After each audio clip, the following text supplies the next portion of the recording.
Yeah, as long as they got their beer, their television, their entertainment, who cares about the Bill of Rights or the Constitution? Who cares about the liberty of the individual? I got my beer, I got my parade, I'm having a good time. It's all lost on them. They haven't the foggiest idea. And the government, the establishment, encourages that stupidity. Now, don't misunderstand me. I'm for a good time as much as anybody else. But that seems to take precedence these days. I mean, we get upset more about sports players changing teams than we do about the Congress of the United States or the Supreme Court or the presidency stomping on our Bill of Rights and on our individual liberties. We think that liberty means buying whatever it is you want to buy. Consumerism. That's not what it was about, any more than the Second Amendment was about the right to go hunting. We've lost it. We have no idea what we're up against. And they're just laughing at us. It's down the toilet, isn't it? It's down the toilet. It's not about minorities. It's not about race. It's about mankind, humankind. It's about what we were all about 200 and some odd years ago, about granting liberty to each other. Not at the expense of one, but at the benefit of all, without abrogating those principles. In the pretense of diversity and multiculturalism, we are being led down a path that I have seen used in third world countries, where the IMF and the World Bank have come in and pushed these things to the benefit of themselves and their profits, rather than the principles upon which we're supposed to be standing. These things are happening here in the United States, ladies and gentlemen, and they have for a number of years, but they're now getting to a crescendo. It's no wonder that I concern myself with the idea that it might be lost. What we need to return to is a love of each other, a love of our families, a love of our spouses, our children, a true love, not the gain of today, but of the hope of tomorrow. It's not in trinkets, it's not in these worthless beads that everybody seeks at these parades. It's in the principles of life and of hope and of freedom. Unless we get those back, the best thing to do is to go find some holy place to stand in, because, and when I say holy, in the Hebrew, holy means separate. It means stepped out of, away from, whether it's your family farm, your neighborhood, with a group of friends and loved ones, with a community garden, separating yourself from this Babylon, this nothing more than consumerism. It's entire idea of it's what you have that makes who you are.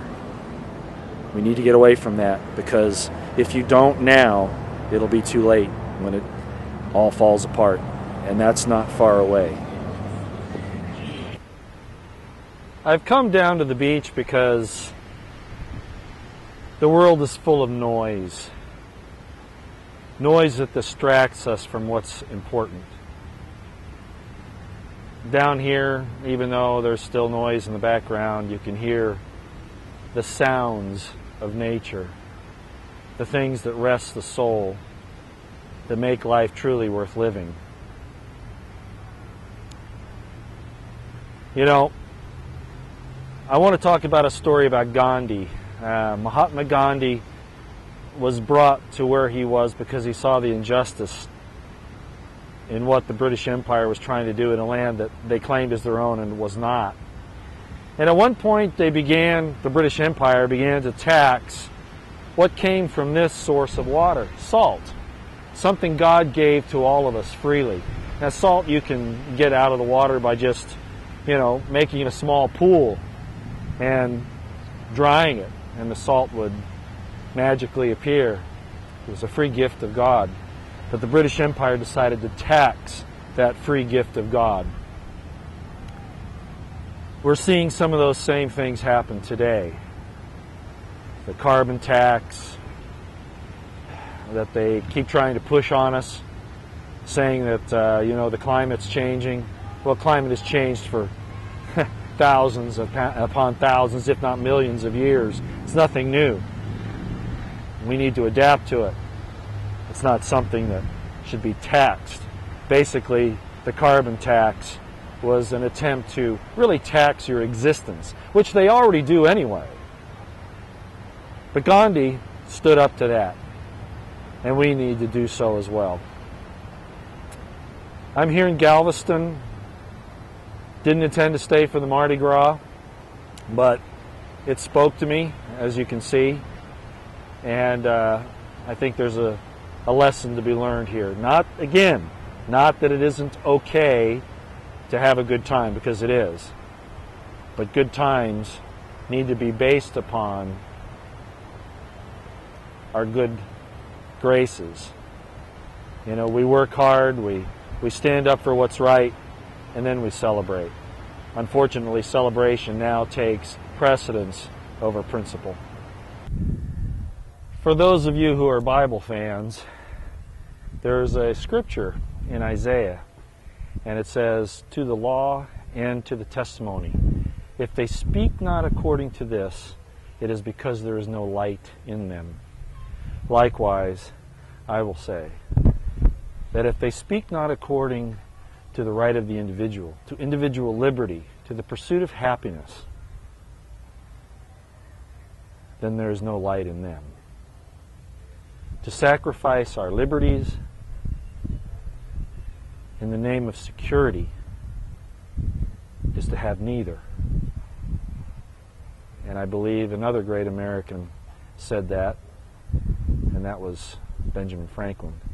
Although I'm sure that Thomas Jefferson, George Washington, and those would have echoed those same ideas. Those weren't perfect men. They had their agendas. Some of them were rich. We have this idea that many of the founding fathers were, in it for their own money, their own selfishness. And there's some truth to that, but rational self-interest is only right. It's when you agree to give that to others that you show how worthwhile you are. And that's what they tried to do. I'm not saying they didn't make mistakes, but the foundations they laid were very similar to the teachings of another great man that lived 2,000 years ago. And as the fog continues to descend upon this small city on the Gulf of Mexico, so the fog of history is taking its toll on that man. But no matter how you view him, be him the Son of God or a great prophet or just a philosopher, what he stood for was the right of the individual to their own lives, to make their own mistakes, to learn from those mistakes. He had an issue with the nations because he took care of the individual. And what you have to remember about that man was it was a government that killed him. You can blame it on the Jews if you want, but historically that doesn't quite work out. That's another issue for another time. The bottom line is the government carried out that sentence. I think that should speak volumes to us. Not that we don't need government, but that government should respond to the needs of the people. And I mean the individual's rights. I mean the individual's pursuit of happiness. If a government doesn't protect that, it's not a government worth having. I only echo the founding fathers in that resolve.